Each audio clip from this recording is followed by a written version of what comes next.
Hello students, welcome to my channel Raj coaching classes. And आज का topic हमारा है कॉम्बिनेशंस ऑफ कैपेसिटर।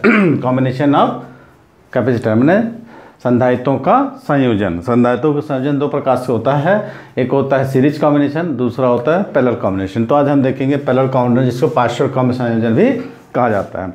तो जैसे कि आप लोग जानते हैं, संधारित्र को हम, कैपेसिटर को हम क्या करते हैं, दो पैरेलल लाइन से रिप्रेजेंट करते हैं। जैसा कि मैंने ये देखो बना रहा हूँ मैं। सेल और कैपेसिटर दोनों सिमिलर लगता है। सेल में क्या होता है, एक छोटी लाइन होती है, दोनों पैरेलल लाइन होती है, एक छोटी लाइन होती है, एक बड़ी लाइन होती है। जो बड़ी लाइन होती है प्लस, छोटी लाइन होती है माइनस। लेकिन यहाँ पर कैपेसिटर में ऐसा नहीं होगा। ये आपको मैंने पहला लिखा, ये आपका क्लियर, ये हो गया पहला कैपेसिटर। Okay, first capacitor. तो इसको हम लिख सकते हैं C1। ओके, डायग्राम बना रहा हूँ। इसका थोड़ा लाइन तिरछी हो गई है। ये मैंने ले रखा है। ओके,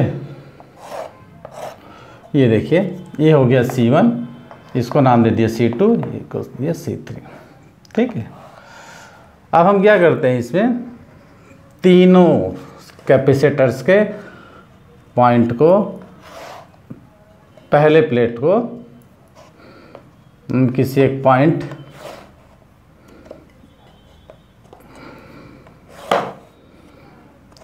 A से जोड़ देते हैं। ठीक, अब हम क्या करेंगे,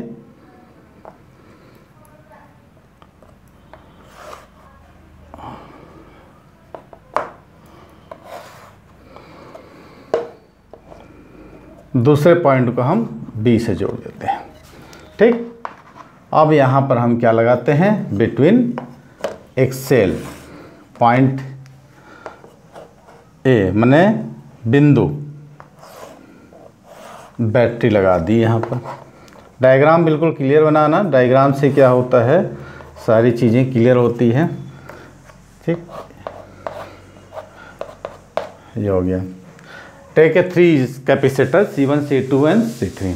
First plate of all the capacitor connected to point A, and second plate of all the capacitor connected to another point B, and a battery connected to point A and B. ठीक है, अब देखिए यहाँ मैंने बताया था, ये पहला संधारित्र है, दूसरा संधारित्र है, तीसरा संधारित्र। ठीक, अब तीनों जो है संधारित्र एक ही पॉइंट से कनेक्ट हैं, जो कि सेल भी कनेक्ट है। माने संधारित्र जो है, ये कैपेसिटर जो है, तीनों के पॉइंट, ये देखिए, ये पहला कैपेसिटर, दूसरा कैपेसिटर और तीसरा कैपेसिटर, तीनों के फर्स्ट प्लेट का कनेक्टर एक पॉइंट से है और उससे सेल से भी कनेक्ट है। ओके, तो जो पोटेंशियल डिफरेंस सेल का होगा, वही जो होगा किसका होगा, कैपेसिटर होगा। ओके, माने जो पोटेंशियल डिफरेंस सेल का होगा, वही क्या होगा, कैपेसिटर का होगा। मैंने पॉइंट एक ही है तो पोटेंशियल डिफरेंस भी सेम होगा।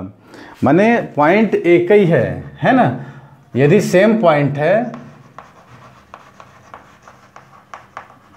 पॉइंट, तो potential difference are same. Okay, अब यदि हमने इसको सेल से कनेक्ट किया है चार्ज करने के लिए, अब ये चार्ज यहाँ से गया, यहाँ से जाने के बाद ये चार्ज यहाँ पर, इसका ट्रैक ये देख रहे हैं, ये 3 अलग अलग ट्रैक हैं। अगर ट्रैक अलग होगा, ट्रैक डिफर, तो क्या हो जाएगा, चार्ज डिफर। ठीक, तो कहने का मतलब है, यहाँ पर चार्ज जो है अलग अलग रास्तों में बट जाएंगे। ठीक है, अलग अलग रास्तों में बढ़ जाएंगे। तो पहला कैपेसिटर है, उस पर चार्ज कितना हो जाएगा, Q1, और दूसरे कैपेसिटर पर चार्ज कितना हो जाएगा, Q2, और तीसरे कैपेसिटर पर चार्ज कितना हो जाएगा, Q3, है ना। मैंने क्या बोला, यदि पॉइंट एक ही है तो पोटेंशियल डिफरेंस सेम होगा। यदि चार्ज का ट्रैक अलग है ना, तो क्या होगा, चार्ज अलग अलग बट जाएगा। ओके, तो कहने का मतलब है कि total charge that is equal to Q, है ना। तो हम इस डायग्राम को ऐसा बना सकते हैं, इस टाइप का। इसका नेट चार्ज कितना हो जाएगा Q, है ना, और टोटल पोटेंशियल डिफरेंस तो V है ही, है ना। अब कैपेसिटेंस अपन निकालेंगे इक्विवेलेंट कैपेसिटर, तो इक्विवेलेंट कैपेसिटेंस हम लिख सकते हैं इसका CEQUV। ओके, कहने का मतलब मैंने क्या बोला था कि यहाँ पर से हम सेल से जोड़े हुए बैटरी से, तो बैटरी में से चार्ज गया तो चार्ज जो है तीन रास्तों में, क्योंकि तीनों अलग अलग रास्ते हैं, तो चार्ज तीनों संधारित्रों में, तीनों कैपेसिटर में डिफर हो गया, बट पोटेंशियल आर सेम, क्योंकि जो तीनों कैपेसिटर है ए पॉइंट से जुड़े हैं, वो सेल भी उसी पॉइंट से जुड़ा हुआ है, इसलिए पोटेंशियल समान होगा। इस पॉइंट भी नोटेड। ओके, अब देखिए मान लो ये तीनों कैपेसिटर मैंने लिया है, capacitor first, capacitor two, capacitor three, तीनों मिलके एक काम कर रहे हैं। उस काम को एक अकेला कैपेसिटर कर सकता है, उसको मैंने माना है इक्विवेलेंट कैपेसिटर। ठीक, तो अपना टोटल चार्ज कितना हो जाएगा, Q equal to Q1 plus Q2 plus Q3। कहने का मतलब होता है यदि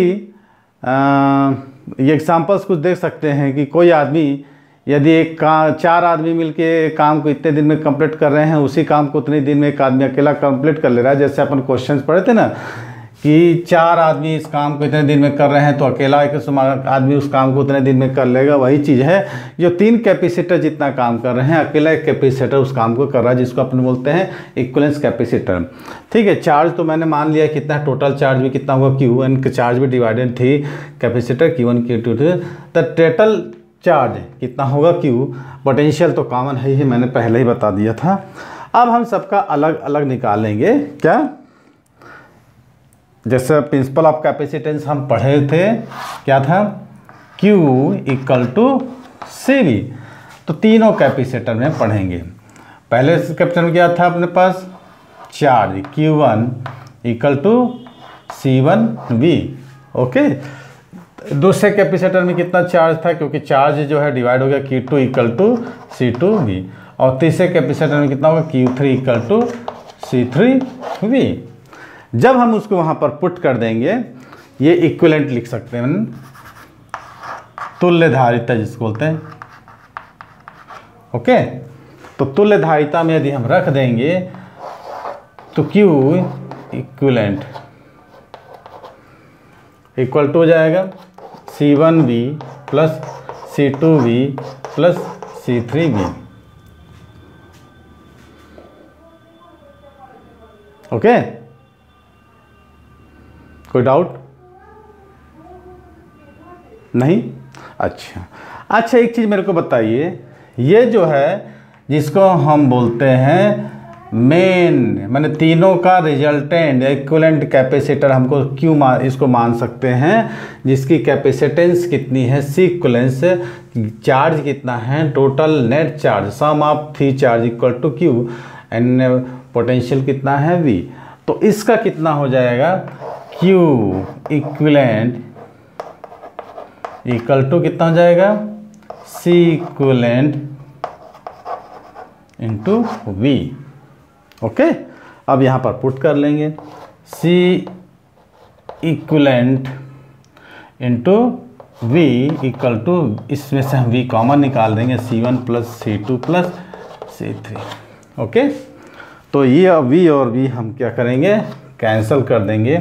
हमारा जो फार्मूला हो जाएगा C equivalence equal to C1 plus C2 plus C3।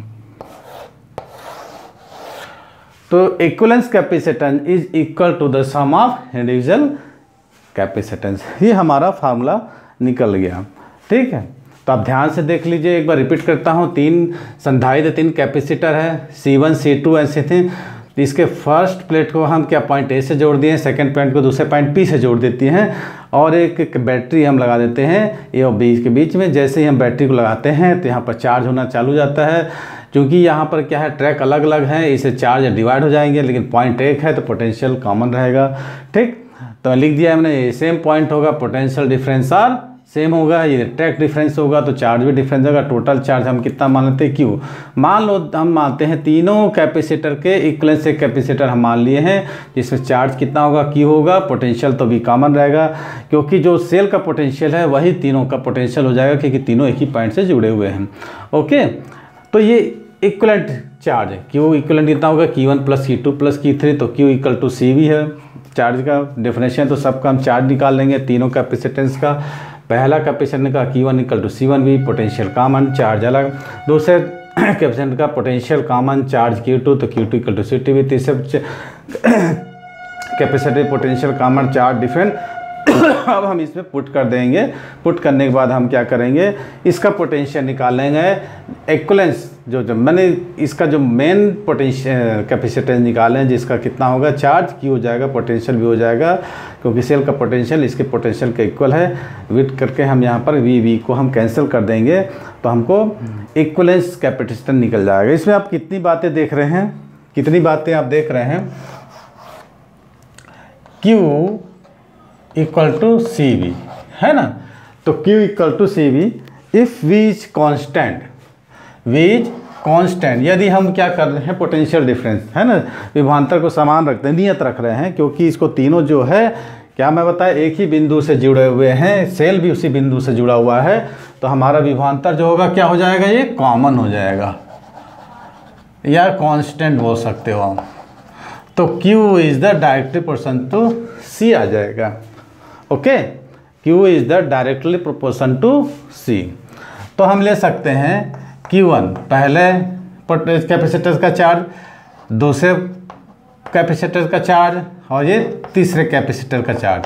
This are equal to पहले कैपेसिटर का कैपेसिटेंस, दूसरे कैपेसिटर का कैपेसिटेंस रेशियो तीसरे कैपेसिटेंस के इक्वल हो जाएगा। इसमें अब न्यूमेरिकल से एक चीज़ और देख सकते हैं, पहला पॉइंट है। दूसरा पॉइंट आप ये देख सकते हैं कि मान लो मैंने 3 संधारित्र लिया, 3 कैपेसिटर लिया, 2 फैरड, 4 फैरड एंड 6 फैरड का।